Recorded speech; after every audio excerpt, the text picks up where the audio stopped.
Hello everyone.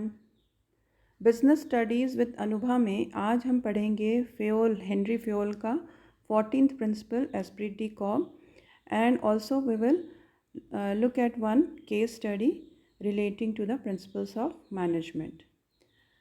So what is the principle of esprit de corps?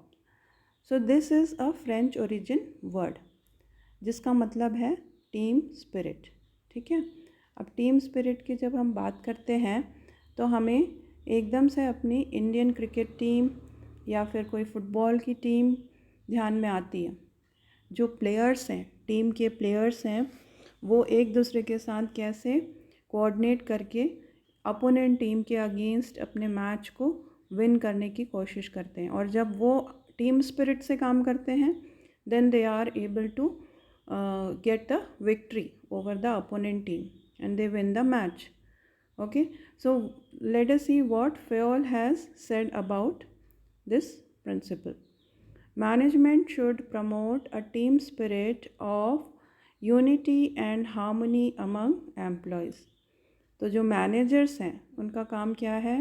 उन्हें अपने employees के अंदर टीम स्पिरिट डेवलप करना है, बिल्ड करना है, ताकि वो एक दूसरे के साथ मिलजुल करके, यूनिटी इज़ स्ट्रेंथ बोलते हैं ना। हमने कहानी बहुत बार सुनी है कि जब सब एक साथ मिलजुल करके काम करते हैं तो दे बिकम स्ट्रोंगर, और हार्मोनाइज्ड वे में काम करते हैं तो दे ब्रिंग इन सिनर्जी। एक बहुत ही ब्यूटीफुल चीज़ मैंने कहीं पे पढ़ी है, वो मैं आपके साथ शेयर करती हूँ। टीम को हम अगर स्प्लिट करें उसके इनिशियल लेटर्स से तो क्या आता है? टुगेदर एवरीवन अचीव्स मोर। ये कितनी सुंदर बात है कि जब सभी टीम के मेंबर्स एक साथ काम करते हैं तो हर टीम मेंबर के लिए अचीवमेंट ज़्यादा होती है, क्योंकि टोटल अचीवमेंट ज़्यादा होती है। So the principle of Spirit de Corps states that teamwork should be fostered for effective coordination and realization of organizational goals. So suppose एक टीम में 8 या 10 मेंबर्स हैं। अब ये सारे मेंबर्स जो हैं अलग अलग दिशा में काम कर रहे हैं, है ना, एक दूसरे के साथ उनमें टीम स्पिरिट की फीलिंग नहीं है। तो क्या होगा? क्या हम ऑर्गेनाइजेशनल गोल अचीव कर पाएंगे? नहीं। और यही जो है सारे लोग एक ही डायरेक्शन में काम कर रहे हैं, वो ऑर्गेनाइजेशनल गोल्स हैं।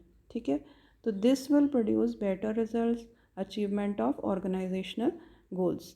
सो टीम वर्क जो है वो इफ़ेक्टिव कोऑर्डिनेशन और रियलाइजेशन ऑफ ऑर्गेनाइजेशनल गोल्स में हेल्प करता है। इसलिए मैनेजमेंट को या मैनेजर्स को ये टीम वर्क या टीम स्पिरिट अपने टीम मेंबर्स में फॉस्टर करनी है, प्रमोट करनी है, एनकरेज करनी है।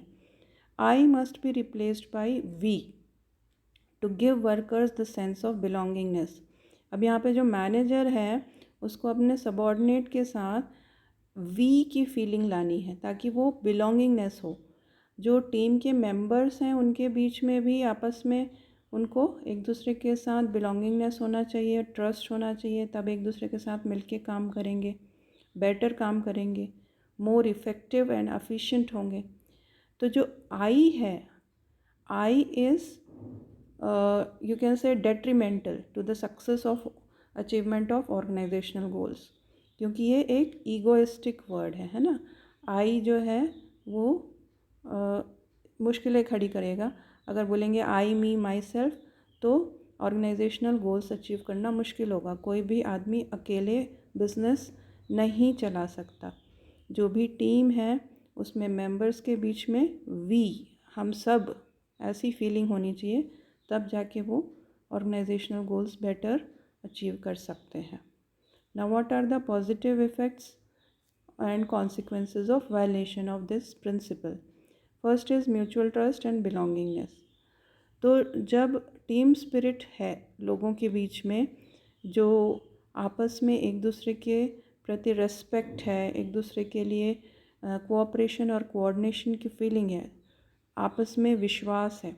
बिलोंगिंगनेस, जैसे हम एक परिवार के सदस्य सारे कोई काम कर रहे हैं तो अगर कोई व्यक्ति बीमार पड़ जाता है या किसी वजह से वो काम में अपना कंट्रीब्यूशन नहीं दे पाता, तब भी हम उसकी हेल्प करते हैं, तब भी हम चाहते हैं कि वो जो हमने काम हाथ में लिया है वो पूरा हो। तो ये आपस के विश्वास और बिलोंगिंगनेस की फीलिंग है। तो यही बिलोंगिंगनेस की फीलिंग ऑर्गेनाइजेशनल टीम्स में भी होनी चाहिए। It increases productivity and improves performance.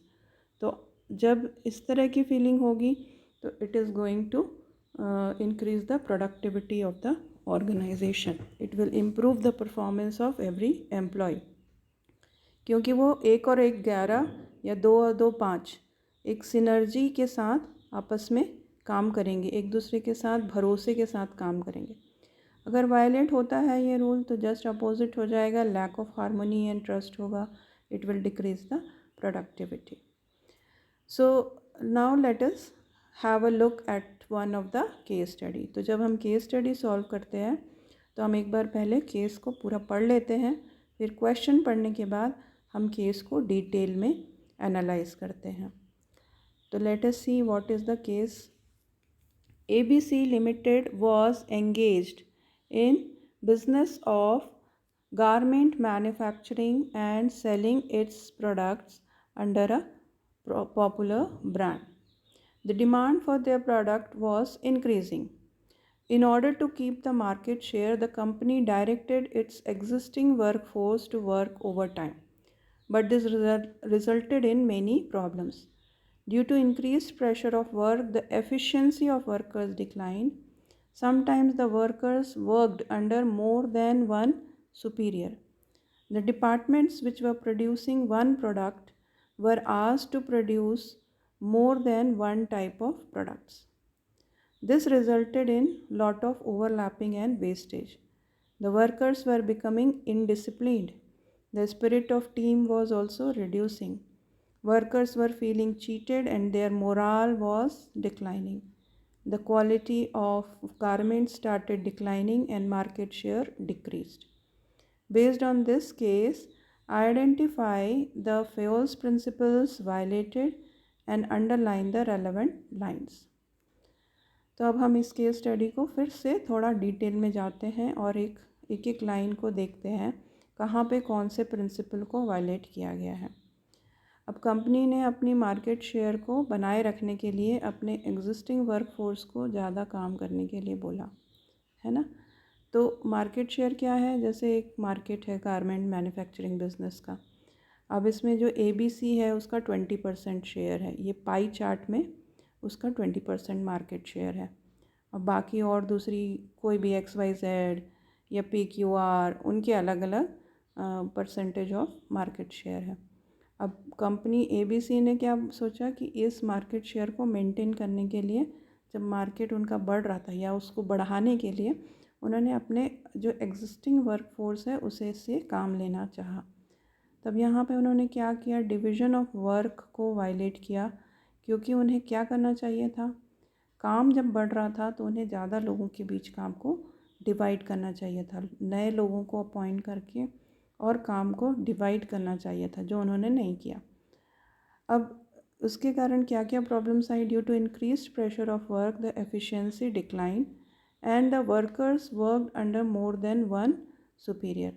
अभी जो working under more than one superior क्या है, एक से ज़्यादा बॉस होना, मतलब यूनिटी ऑफ कमांड जो है यहाँ पे वायलेट हो गया। The departments which were producing one product were asked to produce more than one type of product. अब यहाँ पे उन्होंने वन हेड वन प्लान का जो प्रिंसिपल है, यूनिटी ऑफ डायरेक्शन, उसको भी वायलेट कर दिया। एक ही जो डिपार्टमेंट है उसे बोल दिया कि कई तरह के प्रोडक्ट्स बनाओ। This resulted in lot of overlapping and wastage. The workers were becoming indiscipline. अब यहाँ पे इनडिसिप्लिन मतलब प्रिंसिपल ऑफ डिसिप्लिन भी वायलेट हो गया, ठीक है। उसके बाद the spirit of team was also reducing.